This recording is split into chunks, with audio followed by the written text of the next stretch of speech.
ಆತ್ಮೀಯರೇ, ನಾನಿವತ್ತು ನಮ್ಮ ಧರ್ಮಕ್ಷೇತ್ರದ ನಿತ್ಯಾದರ ಮಾತೆಯ ದೇವಾಲಯ ಶಿವಮೊಗ್ಗ ಜಿಲ್ಲೆಯ ಸಾಗರ ತಾಲೂಕಿನ ಕಾರ್ಗಲ್ ಅಂದರೆ ಜೋಗ್ ಫಾಲ್ಸಿಗೆ ಹತ್ತಿರ ಇರುವ ಸ್ಥಳ. ಈ ಸ್ಥಳಕ್ಕೆ ಬಂದಾಗ ಒಂದು ವ್ಯೂ ಪಾಯಿಂಟ್ ಇದೆ, ನೀವು ನೋಡ್ತೀರಿ ಅಲ್ಲಿ. ನಾನು ನಿಮಗಾಗಿ ಲಾರ್ಜ್ ಮಾಡ್ತಾಯಿದ್ದೀನಿ.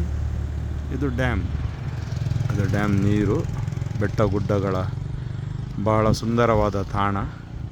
ಅನೇಕ ವ್ಯೂ ಪಾಯಿಂಟ್ಸ್ ಇದೆ ಇಲ್ಲಿ. ಈ ರಸ್ತೆ ಪಕ್ಕದಲ್ಲಿರುವ ವ್ಯೂ ಪಾಯಿಂಟ್ಸ್ ನೀವು ಅಲ್ಲಿ ನೋಡ್ತೀರಿ. ಇಲ್ಲಿಂದ ಹೊನ್ನೆಮರಡು 13, ತಾಳಗುಪ್ಪ 7, ಸಾಗರ 25, ಶಿವಮೊಗ್ಗ 96 ನನ್ನನ್ನು ನೋಡ್ಬೋದು ನೀವು. ಈಚೆ ಬಂದಾಗ ನೀವು ಈ ಸ್ಥಳ ವಿಸಿಟ್ ಮಾಡ್ಬೋದು. ಭಾಳ ಸುಂದರವಾದ ಸ್ಥಳ.